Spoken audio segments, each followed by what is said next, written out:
Friend, मैं आप लोगों को ट्रिग्नोमेट्री करवा रहा हूँ और ट्रिग्नोमेट्री के साथ में अगर एक्सरसाइज की बात करें तो 8A मैंने कंप्लीट करवा दिया है। आज करवाना है हमें 8B और 8B का क्वेश्चन नंबर फर्स्ट स्टार्ट करते हैं। अगर इसके बारे में बात करें तो आपको बता दें कि इसमें वैल्यूज़ फाइंड करना होगा। जैसे tan थीटा की जगह पे होगा tan 30, tan 45, tan 60। तो ये टेबल मैंने अपनी एक वीडियो में बना के डाल दिया है कि इसकी वैल्यू कैसे निकलती है, इसका मान क्या क्या होता है, तो आप लोग वहाँ से देख सकते हो। और हम डायरेक्ट स्टार्ट करते हैं इसकी एक्सरसाइज से और पहला क्वेश्चन लगाते हैं, देखते हैं क्या है।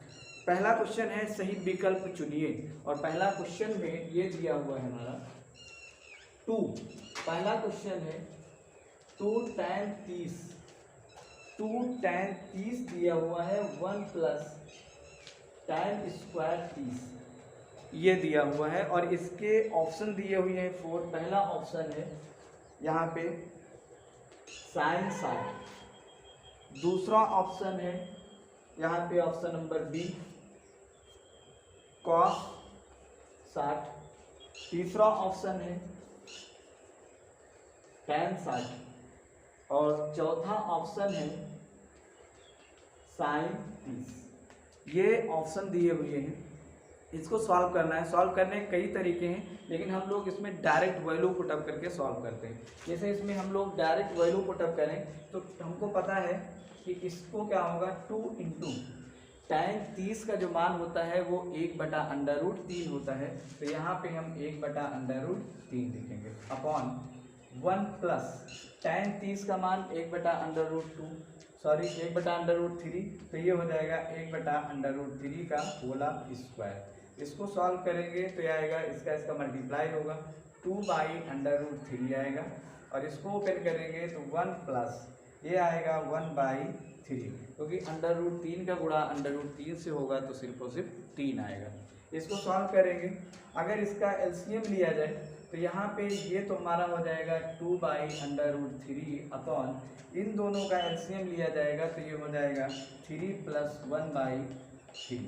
इसको सॉल्व किया जाए तो 2/√3 अपॉन ये हो जाएगा 4/3। इसको ऊपर नीचे अगर किया जाएगा तो इसका ये नीचे का ऊपर चला जाएगा और इसका नीचे का ये नीचे आ जाएगा। तो ये हो जाएगा हमारा 2/√3 इंटू 3/4। इस 2 से ये 4 कट जाएगा और इस √3 से ये 3 कटेगा तो √3 आ जाएगा और इस तरीके से आ जाएगा हमारा √3/2। √3/2 आएगा और हमें वैल्यू देनी है इन ऑप्शनों से। तो हमको पता है कि इसको आंसर देने के लिए अगर हम चेक करें कि जो 3/2 है किसका मान होता है, तो आपको पता होगा कि साइन जो 60 है इसका मान √3/2 होता है और cos 30 है इसका मान √3/2 होता है। तो इस क्वेश्चन के हिसाब से हमारा आंसर sin 60 होगा। लेकिन अगर इन फ्यूचर sin 60 की जगह पे cos 30 मिल जाता है तो हम लोग ये आंसर दे सकते हैं, या फिर ऑप्शन में अगर दोनों हैं तो दोनों ही हमारे आंसर होंगे, क्योंकि ये दोनों के मान √3/2 होता है। लेकिन यहाँ पे सिर्फ और सिर्फ ऑप्शन दिया है sin 60, तो sin 60 पे हम लोग टिक करेंगे और ऑप्शन नंबर ए सही हो जाएगा। करते हैं अगला क्वेश्चन। फ्रेंड, क्वेश्चन नंबर दूसरा है। दूसरा क्वेश्चन है 2 tan 30/1 माइनस tan स्क्वायर 30। ये क्वेश्चन है और इसमें ऑप्शन दिए हुए हैं cos 60 पहला option, B sin 60, option number C tan 60 और ऑप्शन नंबर डी है वो है sin 30। तो इसके अकॉर्डिंग हमें सॉल्व करना है और सेम वैसे ही सॉल्व करेंगे जैसे मैंने पहले वाला किया है। तो चलिए इसको देखते हैं। जैसे ये लिखा हुआ है 2 tan 30/1 माइनस tan स्क्वायर 30। तो इसको सॉल्व करेंगे तो इसमें हम लोग वैल्यू पुटअप करेंगे तो ये हो जाएगा 2 इंटू tan 30 का मान 1/√3, ये हो जाएगा 1 माइनस 1/√3 √3 इसको करेंगे तो इसका मल्टीप्लाई 2/√3 होगा और अपॉन ये हो जाएगा 1 माइनस इसको करेंगे तो 1/3 आएगा। इसका लासा लिया जाए तो यहाँ पे हम लोग कर रहे हैं 2/√3 अपॉन ये आएगा 3 - 1/3 और इसको करें तो ये आएगा 2/√3 इंटू ये हमारा, चलो अच्छा यहाँ एक बार एक और स्टेप कर लो, ये आएगा तुम्हारा 2/√3। अगर इसको हम करें तो ये आएगा 2/√3 इंटू ये 3 ऊपर चला जाएगा और ये 2 नीचे रहेगा। इस 2 से 2 कैंसिल आउट होगा और √3 से अगर कैंसिल करेंगे 3 को तो इसका आंसर √3 आएगा। तो इससे हमारा आंसर जो आएगा वो √3 आएगा। अब हमें ये देखना है कि √3 मान जो होता है वो किसका होता है। cos 60 का जो मान होता है वो 1/2 होता है। sin 60 का जो मान होता है वो √3/2 होता है और sin 30 का जो मान होता है वो हमारा 1/2 होता है। tan 60 का मान जो होता है tan 60 का मान हमारा √3 होता है। तो इस तरीके से अगर देखा जाए तो √3 आया है तो हमारा ऑप्शन नंबर सी सही हो जाएगा। तो इस तरीके से ये पहला क्वेश्चन और ये दूसरा, ये दोनों एक जैसे लगने हैं। इसके बाद क्वेश्चन नंबर 3 है और सेम यही तरीका लगे। फ्रेंड क्वेश्चन नंबर तीसरा है, इसमें लिखा हुआ है 1 माइनस, ये लिखा है 1 minus tan square 45 upon 1 plus tan square 45। Option दिए हैं इसके tan 90 पहला ऑप्शन है और दूसरा ऑप्शन है 1, तीसरा ऑप्शन है sin 45 और चौथा ऑप्शन है डी 0। ये 0 दिया हुआ है और इसको सॉल्व करना है। तो इसको लेके अगर सॉल्व करें तो ये 1 माइनस tan स्क्वायर 45 बटा 1 प्लस tan स्क्वायर 45 ये होगा। और आपको पता है कि tan 45 का जो मान होता है वो 1 होता है। तो tan 45 का मान 1 होता है तो यहाँ पे पुटअप करेंगे तो 1 माइनस 1 का स्क्वायर और ये होगा 1 प्लस 1 का स्क्वायर। ये आएगा 1 माइनस 1 का स्क्वायर 1 होता है तो ये 1 हो जाएगा और ये होगा 1 प्लस 1। इसको सॉल्व करेंगे तो 1 माइनस 1 मतलब 0 आएगा और ये 1 प्लस 1 2 आएगा। अब ये आपको पता है कि कोई भी नंबर से अगर 0 को भाग किया जाता है तो हमेशा हमारा आंसर 0 आता है, तो इसका आंसर आएगा 0। अब आप देख सकते हो कि आपका आंसर क्या सही है। तो ऑप्शन नंबर डी पे फोकस करो तो यहाँ पे भी 0 लिखा हुआ है, इसलिए इसका आंसर ऑप्शन नंबर डी हो जाएगा क्योंकि ये 0 आ रहा है। क्वेश्चन नंबर नेक्स्ट है इसका, क्वेश्चन नंबर चौथा। यहाँ पे हम लोग करते हैं क्वेश्चन नंबर 4 है sin 2a। sin 2a जो है वो 2 sin a के है। ये कह रहा है सिद्ध करो ये सत्य है या असत्य है। तो इसको हम लोग ऑप्शन से करते हैं। पहला ऑप्शन है ए के लिए 0, दूसरा ऑप्शन है 30, तीसरा ऑप्शन है 45 और ऑप्शन नंबर डी है 60। तो ये बारी बारी से ये हम वैल्यू पुटअप करें और चेक करें अगर दोनों साइडें बराबर आ रही हैं तो जिस ऑप्शन पे दोनों साइडें बराबर आएंगी ये वही हमारा आंसर हो जाएगा। तो सबसे पहले ऑप्शन नंबर ए से करें तो यहाँ पे पुटअप करेंगे तो sin 2 इंटू 0 2 sin 0 क्योंकि मैंने लिया है a इक्वल टू 0। ये कोण दिए हुए हैं फ्रेंड, तो यहाँ पे लिखेंगे sin 2 का मल्टीप्लाई 0 से होगा तो 0 होगा और ये 2 sin 0 होगा और ये यहाँ पे 0 डिग्री है और ये 0 डिग्री। आपको पता है कि sin 0 का मान चूँकि में लिख सकते हैं कि sin 0 का जो मान है वो हमारा 0 होता है।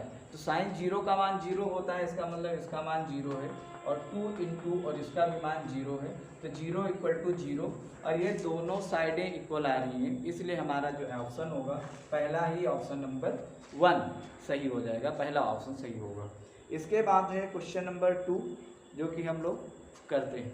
क्वेश्चन नंबर 2 है यहाँ पे क्वेश्चन नंबर 2 कह रहा है कि tan a plus B, tan a plus B जो दिया है वो √3 दिया हुआ है, और tan a minus B, tan a minus B जो दिया है वो 1/√3 के दिया हुआ है। और ये भी इसमें कह रहा है कि a प्लस बी जो कम है, यहाँ पे कंडीशन दे रखा है कि a प्लस बी कम है 90 से और बराबर हो सकते हैं, और a जो बड़ा है वो b से बड़ा है, तो a और b का मान पूछा है। इतना इसमें कंडीशन दी गई है और a और b का मान पूछा है। तो हम लोग करते हैं इसको लिया जाए, तो यहाँ पे लिखेंगे tan a plus B equal to √3। अब हमको पता है कि tan 60 का मान √3 होता है, तो यहाँ पे हम लोग लिख सकते हैं tan a प्लस बी, ये tan 60, और यहाँ पे इस तरीके से लिखने के साथ साथ ये tan हट जाएगा, और जो हमारा बचेगा वो a plus B equal to 60 बचेगा। पहली समीकरण हम लोग लिख देंगे। इसके लिए अगर करें तो ये लिखा हुआ है tan a माइनस बी, और ये tan में 1/√3 का जो मान होता है वो tan 30 का मान होता है, तो इसलिए यहाँ पे हम लिख सकते हैं tan 30। अब tan अगर हट जाएगा तो a माइनस बी जो बचेगा वो 30 बचेगा। समीकरण 2 हम लोग कर सकते हैं। अगर समीकरण 1 और 2 को हल करें, समीकरण 1 और 2 को हल करें तो हम a और b का मान निकाल सकते हैं। तो हम लिख सकते हैं यहाँ पे समीकरण 1 व 2 को जोड़ने पर, और अगर करेंगे तो ये हमारा आएगा a plus B equal to 60, ये लिखा हुआ है, और ये आएगा a minus B equal to 30। जोड़ दिया जाए तो b से b कैंसिल आउट होगा, और ये आएगा 2a इक्वल टू 90। इससे काट दिया जाए तो 2 1 करना 2 और 45 गुना 90, तो a इक्वल टू हमारा आ जाएगा 45। a का वैल्यू 45 आएगा। अगर a का वैल्यू हम समीकरण 1 में डाल दें तो b का निकल सकता है। तो हम लिख सकते हैं a बराबर 45 समीकरण 1 में रखने पर, तो ये हमारा आ जाएगा a plus B equal to 60, और यहाँ पे अगर रखें एक ही जगह पे 45, तो 45 प्लस बी बराबर 60 होगा। साइड चेंज कर दिया जाए तो ये आएगा b बराबर 60 माइनस 45, तो b बराबर जो आएगा वो हमारा 15 आ जाएगा। तो इस तरीके से हम लिख सकते हैं, अतः a बराबर 45 और b बराबर 15, और ये हमारे मान निकल जाएंगे। और ये जो मान है ये इस कंडीशन को सेटिस्फाई कर रहे हैं, क्योंकि कह रहा है एज है वो b से बड़ा है, तो यहाँ पे a 45 है b 15 है, मतलब a से बड़ा आ रहा है। यहाँ पे ये कह रहा है कि a प्लस बी जो है वो 90 से छोटा है, तो इन दोनों को जोड़ोगे तो 60 आएगा जो कि 90 से छोटा है। और ये कह रहा है बराबर हो सकता है, तो बराबर कंडीशन नहीं आई है लेकिन छोटे की कंडीशन आ रही है। यहाँ पे ये दोनों कंडीशनों में से कोई एक होनी चाहिए थी, तो एक आ रही है, इससे ये हमारे आंसर सही है। इसके बाद करते हैं क्वेश्चन नंबर 3, जो कि हमें सत्य और असत्य बताना है, तो उसको हम लोग करते हैं। क्वेश्चन नंबर नेक्स्ट है क्वेश्चन नंबर 3। क्वेश्चन नंबर 3 है, बताइए कि निम्नलिखित में से कौन सा सत्य है या असत्य है, कारण सहित उत्तर की पुष्टि कीजिए। तो जैसे ये लिखा हुआ है साइन a प्लस बी, और ये लिखा हुआ है sine a plus sine B, तो ये कह रहा है सत्य है या असत्य है। तो फ्रेंड इसमें दो कोणों का योग कहा है, और इसमें दो रेशियो दिए हैं, उनके साथ में कोण दिया है, तो ये ऑब्वियसली गलत है, क्योंकि यहाँ पे इसका फार्मूला बनता है sign A cos B plus cos A sine B, और ये तुम्हारा सिंपल साइन ए और प्लस साइन बी लिखा हुआ है, तो ये आपस में इक्वल नहीं है, क्योंकि इसका एक पूरा फार्मूला होता है और ये इसमें दो रेशियो जोड़े गए हैं और इसमें दो ये एंगल जोड़े गए हैं, इसलिए ये दोनों बराबर नहीं है, ये इक्वल नहीं है, इसलिए ये असत्य है। इसके बाद है क्वेश्चन नंबर 2। क्वेश्चन नंबर 2 में कह रहा है थीटा में वृद्धि होने के साथ साइन थीटा के मान में भी वृद्धि होती है। तो क्वेश्चन नंबर 2 में साइन थीटा का मान बताना है तुम्हें, और थीटा में अगर हो वृद्धि, थीटा में अगर वृद्धि हो तो क्या साइन थीटा का मान बढ़ेगा? तो आपको पता है कि साइन 0 का मान, साइन 0 डिग्री का मान 0 होता है, साइन 30 का मान 1/2 होता है, साइन 45 का मान 1/√2 होता है। अगर साइन 60 की बात किया जाए तो √3/2 होता है, और साइन 90 का मान कहा जाए तो 1 होता है। तो आप यहाँ से देख सकते हो कि कॉन्टिन्यू इसकी वैल्यू बढ़ रही है।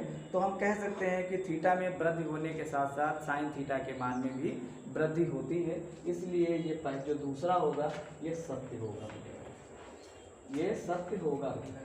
इसके बाद है क्वेश्चन नंबर 3, थीटा में वृद्धि होने के साथ साथ कॉस थीटा के मान में भी वृद्धि होती है। फ्रेंड ये आ सकते हैं क्योंकि साइन थीटा का अपोजिट होता है कॉस थीटा, ये कॉस थीटा ये जो है वो आसत्य होगा, ये आसत्य है। क्यों? क्योंकि यहाँ पे जो साइन 90 का मान होता है वो कॉस 0 का मान होता है। अगर कॉस 0 की मान करें तो 1 होगा, कॉस 30 की बात करें तो √3/2 होगा। यही मान आ रहे हैं यहाँ पे बार बार। तो इसलिए इसमें थीटा के मान की में वृद्धि होने के साथ साथ में इसके मान में कमी होती है, ना कि वृद्धि होती है, और यहाँ पे वृद्धि का है इसलिए ये आ सकती है। क्वेश्चन नंबर नेक्स्ट है, इसका पार्ट है क्वेश्चन नंबर 4 में कहना है थीटा के सभी मानों पर साइन थीटा और कॉस थीटा इक्वल होता है। ये कह रहा है साइन थीटा इक्वल होता है कॉस थीटा के और थीटा के सभी मानों पर, सभी मानों पर। तो फ्रेंड ये सभी मानों पे इक्वल नहीं होता है, सिर्फ 45 डिग्री पे इक्वल होता है, सभी मानों पे नहीं होता। आप देख सकते हो यहाँ पे साइन 0 है, लेकिन कॉस 0 क्या है? 1 है। यहाँ पे साइन 90 1 होता है, लेकिन कॉस 90 जो होता है वो हमारा क्या होता है? 0 होता है। तो ये थीटा अगर बराबर है तो साइन थीटा और कॉस थीटा तभी बराबर होंगे जब थीटा =1 हमारा कितना होगा? 45 डिग्री होगा। तो ये सिर्फ 45 डिग्री पे बराबर है, ना कि सभी पे। तो इसलिए ये भी आ सकते हैं, आ सकते हैं। अगर क्वेश्चन में ये कह देता क्या थीटा की वैल्यू 45 के लिए साइन थीटा और कॉस थीटा बराबर है, तो इसका आंसर हम हाँ में देते, क्योंकि साइन 45 का मान 1/√2 होता है और कॉस 45 का भी मान 1/√2 होता है, बाकी ये किसी पे नहीं होता है। नेक्स्ट आता है क्वेश्चन नंबर 5। ये कह रहा है a = 0 डिग्री। यहाँ पे a है वो 0 वैल्यू नहीं, 0 कोण दिया है 0 डिग्री। तो इसमें कह रहा है कॉट a परिभाषित है, तो यहाँ पे कॉट a का मान कह रहा है कि परिभाषित नहीं है, सॉरी ये कह रहा है परिभाषित नहीं है। तो आपको पता है कि कॉट 0 का जो मान होता है वो इनफाइनाइट होता है, कॉट 0 का मान इनफाइनाइट होता है, इसलिए ये परिभाषित नहीं है, अपरिभाषित है। तो इसलिए ये जो होगा वो सत्य होगा, ये सत्य होगा, क्योंकि ये इनफाइनाइट कॉट 0 का मान जो होता है वो इनफाइनाइट होता है, फाइनाइट नहीं होता है, इसलिए ये अपरिभाषित कह सकते हैं या परिभाषित नहीं ये कह सकते हैं। तो इसके साथ ये भी सत्य होगा। आते हैं क्वेश्चन नंबर नेक्स्ट 4 पे।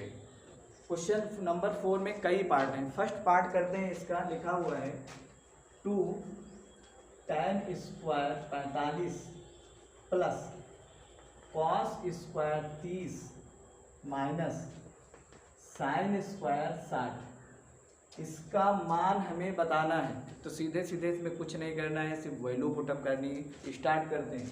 यहाँ पे 2 होगा इंटू tan 45 का मान 1 होता है, तो यहाँ पे 1 करेंगे, स्क्वायर करेंगे, प्लस कॉस 30 का जो मान होता है वो √3/2 होता है, तो यहाँ पे √3/2 करेंगे, स्क्वायर करेंगे, माइनस और साइन 60 का मान जो होता है वो भी √3/2 होता है, तो यहाँ पे √3/2 करके स्क्वायर कर देंगे। यहाँ पे फ्रेंड आप देखो तो ये माइनस का और ये प्लस का, ये दोनों एक जैसे दिख रहे हैं, तो इसको सॉल्व करने की ज़रूरत नहीं है, ऐसे हम लोग इसको रिमूव कर सकते हैं, काट सकते हैं। तो ये इससे कट जाएगा और ये बचेगा आपका 2 × 1 और इसका आंसर होगा 2। तो इस तरीके से इसका आंसर आ जाएगा। क्वेश्चन नंबर सेकंड पार्ट इसका करते हैं। तो सेकंड पार्ट है यहाँ पे cos 45 बटा sec 30 प्लस cosec 30। ये क्वेश्चन दिया हुआ है कि cos 45 दिया हुआ है, sec 30 दिया हुआ है और cosec 30 दिया हुआ है। तो इसकी वैल्यू हम लोग डायरेक्ट पुटअप करें तो cos 45 का जो मान होता है वो 1/√2 होता है। तो यहाँ पे हम लोग पुटअप करेंगे तो ये आएगा 1/√2 बटा cos 30 का मान वही होता है जो cos 60 का मान होता है, और cos 30 का मान जो होता है उसका उल्टा sec 30 का होता है। तो इसका √3/2 है, तो यहाँ पे हो जाएगा 2/√3 प्लस cos 30 का मान cosec 30 का मान वही होगा जो sin 30 का मान होगा, और sin 30 का मान 1/2 होता है, तो cosec का होगा सिर्फ और सिर्फ 2, क्योंकि ये 1/2 का मतलब 2 उल्टा अपोजिट। तो यहाँ पे हम लोग लिखेंगे सिर्फ और सिर्फ 2। इसको अगर सॉल्व करें तो ये 1/√2 होगा, और इसका अगर एलसीएम लिए हम लोग तो ये 2 प्लस 2√3 बटा √3 आएगा। और इसको अगर हम लोग ऊपर करें तो ये ऊपर चला जाएगा और ये वाला नीचे आ जाएगा, तो हम लिख सकते हैं √3 अपॉन ये आएगा √2 ब्रैकेट में 2 + 2√3। इसको अगर सॉल्व करें तो √3 होगा, इसका मल्टीप्लाई कर देंगे तो ये 2√2 और प्लस इसका हो जाएगा 2√6 हो सकता है ये। और इसको अगर हम कंजुगेट से मल्टीप्लाई करें तो ये हमारा आंसर आ जाएगा। जैसे इसको हम लिख सकते हैं √3/2 अगर कॉमन ले लें तो ये हो जाएगा हमारा √2 प्लस √6। इसको अगर हम तोड़ें तो √3 लिख सकते हैं 2 √6 प्लस √2, और अगर इसको हम कंजुगेट से मल्टीप्लाई करें तो √this होगा, और इसको करेंगे तो √6 ये होगा। इसका मल्टीप्लाई करें तो ये आएगा हमारा, इसका मल्टीप्लाई करेंगे तो ये आएगा √18 माइनस √6, और इसका मल्टीप्लाई करेंगे तो 2 6 माइनस ये आएगा 2। इसको सॉल्व करें तो आएगा √18 माइनस √6 और ये आएगा 2 × 4, और इसको आंसर दे सकते हैं 18 माइनस √6 अपॉन 8। √3 × 3 × 2 माइनस √6/8, और ये 3 के जोड़े बन जाएंगे, 3 त्रिका 9 होता है, तो इसको हम लिख सकते हैं 3 √2 माइनस √6/8, और ये हमारा आंसर इस तरीके से ये फाइनल आंसर आ जाएगा। अगर हम लोग यहीं पे आंसर छोड़ देते हैं तो कोई मिस्टेक नहीं है और आंसर हमारा सही माना जाएगा। अगर आप आगे तोड़ सकते हो तो इस तरीके से कर सकते हो। थर्ड पार्ट करते हैं। यहाँ पे थर्ड पार्ट है sin 30 plus tan 45 minus cosec 60 upon sec 30 plus cos 60 plus cot 45। इसकी हमें वैल्यू फाइंड करनी है, तो डायरेक्ट हम लोग एंगल पुटअप करेंगे और आंसर आएगा। तो यहाँ पे आप देखो sin 30 का मान होता है 1/2, तो 1/2 लिखेंगे, प्लस tan 45 का मान 1 होता है माइनस, और यहाँ पे cosec 60 का जो मान होगा वो 2/√3 होता है, तो 2/√3 लिखेंगे अपॉन sec 30 का मान भी होता है 2/√3 प्लस cos 60 का मान 1/2 और cot 45 का मान 1 होगा। इसको अगर सॉल्व करें तो इसका लासा लिया जाए, तो इसमें अगर लासा लिया जाएगा तो 2√3 3 आएगा। ये यहाँ पे आएगा √3, यहाँ पे आएगा प्लस का 2√3 और यहाँ पे आएगा सिर्फ और सिर्फ 4। और यहाँ पे अगर लासा लिया जाए तो सेम लासा आएगा 2√3 और यहाँ पे हमारा 4 आएगा प्लस यहाँ पे √3 आएगा और यहाँ पे प्लस का 2√3 आएगा। इस तरीके से आएगा। और इसको अगर हम रिमूव करना चाहें तो ये नीचे का हम लोग काट सकते हैं, ये कट जाएगा और हमारा बचेगा ये 2 √3 है और ये 1 √3, इन दोनों को जोड़ देंगे तो 3 √3 होगा। इसको 2 और 1 जोड़ेंगे ये 3 हो जाएगा, 3 √3 - 4 और ये बनेगा 3 और 2 मतलब 2 और 1 3, ये भी बन जाएगा और प्लस का 4 बनेगा। इसको हम सॉल्व कर सकते हैं अगर कॉन्जुगेट से मल्टीप्लाई किया जाए। तो इसको अगर हम लोग सॉल्व करेंगे तो हमारा आएगा 3 √3 - 4, इसको करेंगे तो आएगा 3 √3 + 4, कॉन्जुगेट से मल्टीप्लाई किया जाए तो ये 3 √3 - 4 होगा और इसको किया जाए तो 3 √3 - 4 से मल्टीप्लाई किया जाए, नीचे होगा तो 3 त्रिक का 9 त्रिक 27 बनेगा और इसका करेंगे तो 4 चौक 16 आएगा। इसका मल्टीप्लाई इससे करेंगे तो आएगा हमारा कितना, 3 त्रिक का 9, 9 त्रिक 27। यहाँ पे बन रहा है a - b का होल ऑफ स्क्वायर बनेगा, इससे ओपन करेंगे इसको हम तो यहाँ पे a का स्क्वायर बनता है, b का स्क्वायर बनता है -2ab आता है। तो इसके अकॉर्डिंग a का स्क्वायर मतलब 3 त्रिक का 9 त्रिक 27 और इसको जोड़ेंगे तो 4 चौक 16 होगा।